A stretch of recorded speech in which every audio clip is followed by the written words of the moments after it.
days back, Qualcomm announced its flagship chipset, the Snapdragon 8 Gen 1. The new SoC is built on Samsung's 4nm process, but now it appears that Samsung may be having production issues. And on top of that, Samsung might not be able to meet with Qualcomm's demands. And that's why Qualcomm may be shifting part of its Snapdragon 8 Gen 1 chip production over to TSMC, the Samsung Foundry's biggest competitor. The Snapdragon 8 Gen 1 is more power efficient, fast, and comes with huge improvements over its predecessor, the Snapdragon 888.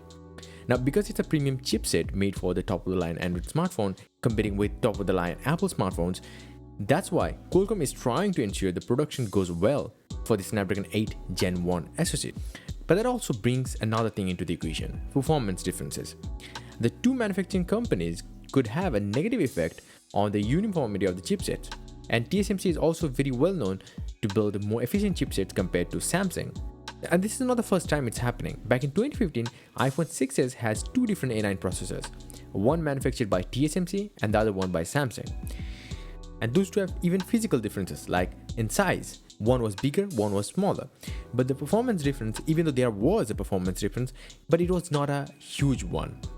So in the case of Snapdragon 8 Gen 1, there might not be any significant differences at all, according to Qualcomm, but there might be. We don't know. We have to see. But if you look at the performance benchmarks published by PCMag, you can see something different here. The most interesting thing is the CPU numbers are not that much. The improvements in the CPU department isn't that much, but the GPU performance is a hugely improved one. As you can see from these results, the Snapdragon 8 Gen 1 is more than 10% faster compared to the current Snapdragon 888 in single and multi-core performance. Still, that number is nowhere near the 20% CPU improvements that Qualcomm has promised. But again, this is still not a final device. This is still not a consumer device. This is the reference device. So you know the meaning of the reference, right? Now, at the same time, it is way behind Apple's A15 Bionic. In fact, the score is very close to the Apple's A13 Bionic in multi-core performance at the very least, which is a 2-year-old chipset right now. Even though it is not a proper comparison, but you still have to keep this in mind. But the GPU performance is really impressive. In the GFX Bench 5 test, the Snapdragon 8 Gen 1 finished with a result of 45 frames per second, higher than 13 Pro Max's 36 frames per second, which is crazy insane. What is more insane is that the Samsung Galaxy S21 Ultra with Snapdragon 888 would only get 19 frames per second. Now that is super duper insane. So now it looks like the previous leaks were true. The GPU performance is hugely improved, but the CPU performance might not be that much.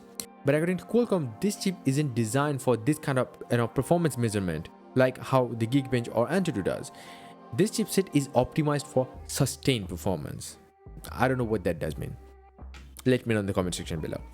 And yeah, check out my website on your computer, tablet or your phone. joindavid.com, link down below. It's for everything tech. You're gonna get all these and more tech news way faster than these videos. These videos take a lot more time and effort to create.